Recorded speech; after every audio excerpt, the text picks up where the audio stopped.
I used to believe honesty was the glue that held a marriage together. No matter what storms came its way, Claire and I had been together for 7 years, and up until recently, I genuinely thought we were happy. She was stunning, driven, and had a laugh that could light up even the darkest days. But lately, that laughter felt distant, like it was meant for someone else entirely. It all began subtly. She started working late more often, texting constantly but always angling her phone away from my sight, and suddenly had a newfound obsession with going to the gym alone. I tried not to let my mind run wild. People change, interests shift, and I trusted her. That, as it turned out, was my first mistake. Then came the name Ethan. "He's just a coworker," she'd said one night over dinner. Her eyes locked onto her plate. I didn't push. Why would I? Trust was the bedrock of everything we'd built. Still, something about the way she said his name stuck with me like a splinter I couldn't ignore. Over the next few weeks, Ethan seemed to become a constant presence in her stories. She'd casually mention how he helped her at work, how they bonded over indie films, how he made everyone laugh during a meeting. Always in passing, never emphasized, but always there. I tried convincing myself I was overthinking things, imagining threats that weren't real. But then came the night she came home late again, wearing an unfamiliar expensive cologne, one that wasn't mine and definitely wasn't hers. When I asked how her evening went, she hesitated just a moment too long before giving her usual line, "Just work stuff. You know how it is." Except I didn't know how it was anymore. Claire had never lied to me before. Not like this, and now it felt effortless for her. The next morning, I gave in to the gnawing feeling in my gut. I had to find out the truth. Her phone was locked, but she left her Apple Watch charging on the nightstand. Claire was always careless with her syncing settings, and I was hoping that carelessness would finally give me the answers I needed. Hand shaking, I scrolled through the watch's messages, not even certain I'd find anything. But then I saw it. A message from Ethan. "Last night was amazing. Can't stop thinking about you." My entire world tilted. Anger, heartbreak, disbelief. It all hit me at once. 7 years of marriage undone by one careless text. But I didn't confront her. Not yet. I needed more. I needed to know exactly how deep the betrayal went. So I made a plan. Over the next 2 weeks, I became consumed.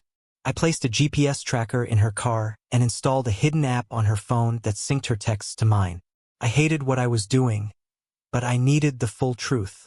Every new piece of evidence was a dagger. Secret dinners, late-night meetups, even a planned weekend getaway, all with Ethan. By the time I had everything, my sadness had evolved into cold determination. Claire hadn't just broken my heart. She'd laughed in the face of everything we'd built. If she had wanted to leave, she could have said so. Instead, she chose to lie, and now she'd face the consequences. I played my part well. Each morning I kissed her goodbye. I laughed at her jokes. I even complimented the new dresses she probably wore for him. But behind the scenes, I was setting the stage for a reckoning. It all came to a head on our anniversary. Claire suggested a quiet dinner at home, just the two of us. I agreed, keeping up the act of the doting husband. I even bought her favorite flowers and set the table with our best dishes, candles lit, and wine poured. She walked through the door, glowing, radiant, and smiling, though her eyes held something else, guilt masked by excitement.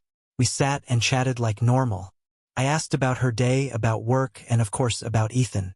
"Oh, Ethan," she said, her voice catching slightly. "He's just a friend. Why do you keep asking about him?" "No reason," I said with a smile. "Just curious." Halfway through the meal, I reached under the table and pulled out an envelope.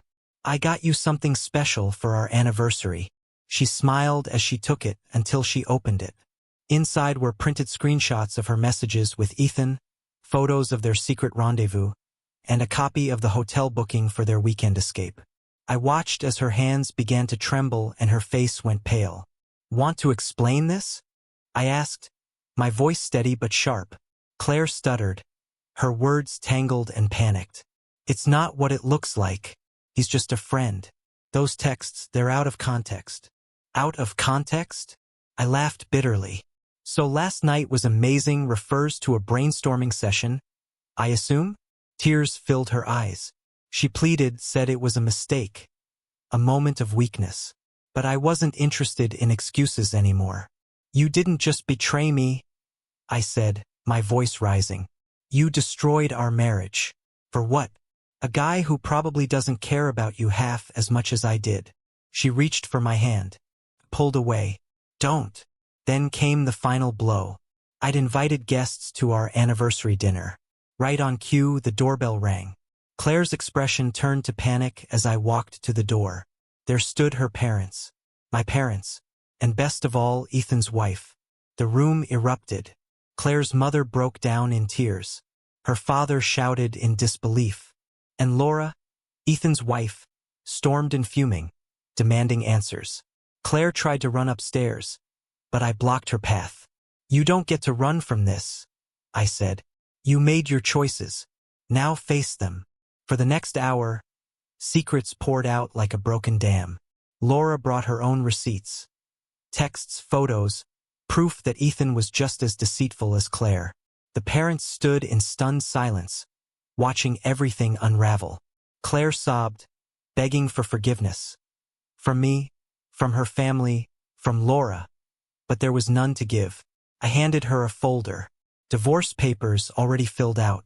Sign these, I said, and we'll part peacefully. Refuse, and we'll settle this in court. Her hands shook so badly she could barely hold the pen. But she signed. And with that, a heavy weight lifted from my chest. This was the end of our story, but the beginning of my freedom. From lies, betrayal, and constant hurt. Once everyone had gone, I sat alone at the table, candles flickering in the quiet. For the first time in a long time, I felt peace. Claire thought I'd never find out, that I wouldn't fight back. She was wrong. I wasn't just her husband. I was someone who deserved better. And now I'd finally get it. So guys, if you all liked today's story, please like the video and subscribe to our channel. And don't forget to press the bell icon. Thank you for watching.